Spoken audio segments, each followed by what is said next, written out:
ഒരു ക്ഷേത്രത്തിൻ്റെ ചൈതന്യം നിലനിർത്തിപ്പോരുന്ന 5 കാര്യങ്ങളിൽപ്പെട്ടതാണ് ആചാര്യ തപസ്സാംനായ ജപേന നിയമേന ച ഉത്സവേന അന്നദാനേന ക്ഷേത്ര വൃദ്ധിസ്തു പഞ്ചത എന്ന് പ്രമാണം. ഒന്ന് ആചാര്യൻ്റെ തപസ്, അവിടുത്തെ മേൽശാന്തിയുടെ അല്ലെങ്കിൽ തന്ത്രിയുടെയൊക്കെയുള്ള അനുഷ്ഠാനം തപസ്. ആംനായ ജപം, വേദമന്ത്രങ്ങളുടെ ജപം. നിയമം, അതായത് ക്ഷേത്രത്തിലേക്ക് ഇപ്പോൾ നമ്മൾ എങ്ങനെ പ്രവേശിക്കണം, കുളിച്ച് ശുദ്ധമായിട്ട്, അല്ലെങ്കിൽ ഷർട്ട് ഇടാതെ, അല്ലെങ്കിൽ പ്രത്യേക തരത്തിലുള്ള ഡ്രസ് കോഡോടുകൂടി എങ്ങനെ പ്രദർശനം വയ്ക്കണം, ഇങ്ങനെ ചില നിയമങ്ങൾ. പിന്നീടുള്ളത് ഉത്സവം, ഉത്സവത്തിൻ്റെ പ്രാധാന്യം ഗ്രഹിച്ചുകൊണ്ട് നടത്തുന്ന ഉത്സവം. അത് കഴിഞ്ഞ് വരുന്ന ക്ഷേത്രങ്ങളിലെത്തുന്ന ഭക്തജനങ്ങൾക്കെല്ലാം പ്രസാദകൂട്ട് അല്ലെങ്കിൽ അന്നദാനം. ഇത്തരം 5 കാര്യങ്ങളാണ് ഒരു ക്ഷേത്രത്തെ അഭിവൃദ്ധിപ്പെടുത്തുന്നതായിട്ടുള്ള പ്രധാനപ്പെട്ട 5 കാര്യങ്ങൾ.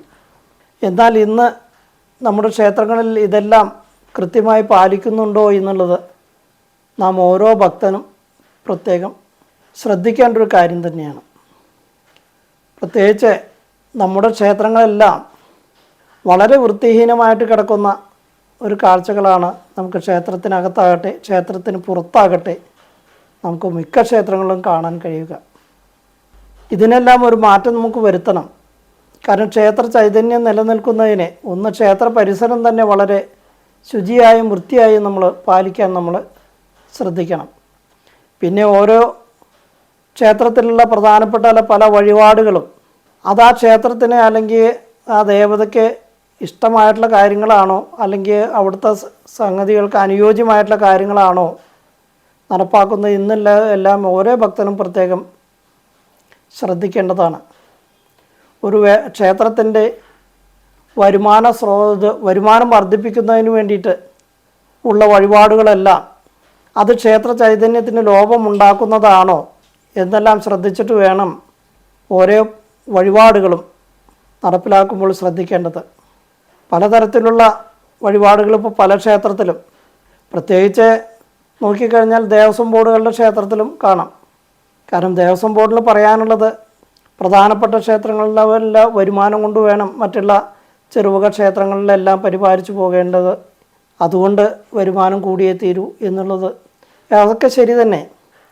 പക്ഷെ എന്തായാലും ഓരോ ക്ഷേത്രത്തിനും അനുയോജ്യമായിട്ടുള്ള വഴിപാടുകൾ മാത്രമേ അവിടെ നടത്താവൂ.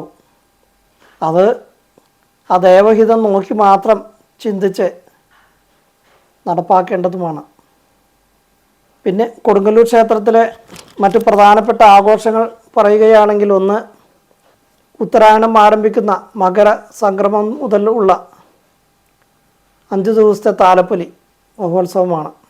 രാവിലെയും രാത്രിയും 9 ആനകളോട് കൂടിയിട്ടുള്ള ഈ എഴുന്നള്ളിപ്പ് വാദ്യമേളങ്ങളോടെ പഞ്ചവാദ്യം അല്ലെങ്കിൽ പഞ്ചാരി മേളം തുടങ്ങിയിട്ടുള്ള മേളങ്ങളുടെയൊക്കെ എല്ലാം ആഘോഷിക്കുന്ന താലപ്പൊലി മഹോത്സവമാണ് പ്രധാനപ്പെട്ട ഉള്ള ഒരു ഉത്സവം.